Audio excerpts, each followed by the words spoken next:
भारतीय जहरियत भारतीय तैयारों की तबाही के शवाहिद मंजर-ए-आम पर आ गए।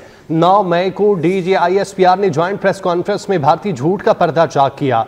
6 और 7 मई की रात पाक फजाइया और भारतीय तैयारों के दरमियान पाक भारत तारीख का तवील मार्का हुआ। 1 घंटे से ज्यादा वक्त पर मुहित फजाई जंग में पाक फजाइया के शाहीनों ने 5 भारतीय तैयारे मार गिराए। तबाह किए जाने वाले भारतीय तैयारों में 3 जदीद राफेल तैयारे, एक MiG-29 और एक Su-30 शामिल थे। भारत ने रिवायती हठधर्मी और झूठ का सहारा लेते हुए तैयारे गिरने की खबर से इनकार किया। कुछ भारतीय मीडिया चैनल्स ने तैयारे गिरने की खबरों की तस्दीक की, जो बाद में मोदी सरकार ने हटवा दी। DGISPR और सीनियर एयरफोर्स ऑफिसर ने भारतीय राफेल तैयारे गिराने के नाकाबिल तरदीद सबूत पेश किए। सबूतों में भारतीय तैयारों के नंबर्स और तबाह होने की लोकेशंस भी दिखाई गई। इसी पर बात करते हैं, अहमद मंसूर हमारे साथ मौजूद हैं। जी अहमद, बताइएगा।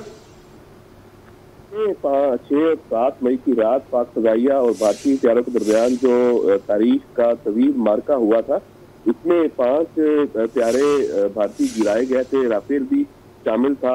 पाकिस्तान में भी सबूत दिए। खुद जो इंडियन मीडिया है उसने भी शुरू में इसकी खबरें दी और तस्लीम किया कि तैयारे गिराए गए हैं, लेकिन भारतीय हुकूमत ने बाद में ये खबरें हटवा दी और रवायती जो झूठ है उसका सहारा लेते हुए वो अपना नुकसान होने से इकरार नहीं कर रहा भारत।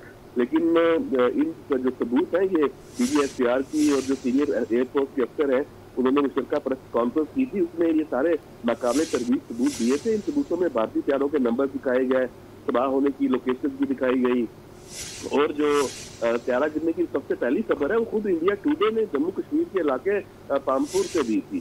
इंडिया टुडे ने मौजूदा जम्मू कश्मीर के जो 3 इलाके हैं उनमें तैयारे गिरने की तस्दीक की थी और फिर जो फुटेजेस वहाँ पे लोकल मुकामी लोगों ने फौरी तौर पर जो शेयर की थी सोशल मीडिया पे, उनमें तैयारों का जो मलबा है भारतीय तैयारों का वो बखूबी देखा जा सकता है। ये DGISPR ने अपनी प्रेस कॉन्फ्रेंस में भी बताया था। और जो टेल है गिराए जाने वाले तैयारों की वो भारतीय जो 17 गोल्डन एरो स्क्वाड्रन है उसके राफेल BS-001 की है, ये DGISPR ने बताया। फिर जो इंजन को भी दिखाया गया जो भारतीय तैयारे का है।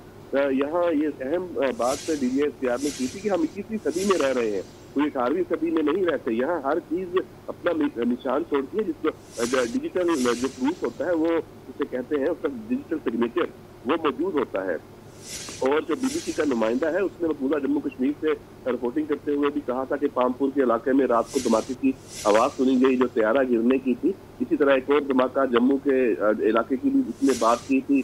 जो भारतीय सहाफी है उसने 6 और 7 मई की रात जम्मू कश्मीर में भारतीय फजाइया के 3 जेट तैयारों की तबाही के शवाहद दिए थे।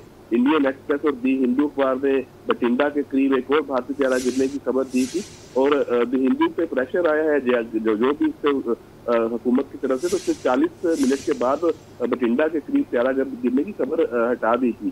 तो ये सूरत हाल है कि पाकिस्तान ने जो नुकसान पहुंचाया है तो भारत उसको इसलिए भी मानने से इनकारी है कि उसके अपने अवाम को वो झूठ बताता है, वो अपनी शिकस्त तस्लीम नहीं करता। जबकि जो पाक फजाइया ने ये दफाई कार्रवाइयाँ की हैं, पाकिस्तान की खुद मुख्तारी का तहफ़्फ़ुज़ करते हुए अंजाम दी हैं और पाकिस्तान ने जो जवाब दिया है इंडिया की जारियत का, वो एक हकीकत बन चुका है। भारत जितना चाहे उससे अपनी नजरें हटाए, अपने अवाम को उसके हवाले से ना बताने की कोशिश करे, ये ऐसा कर नहीं सकते। जी बहुत शुक्रिया अहमद मंसूर, आप हमें तफसीलात से आगाह कर रहे थे।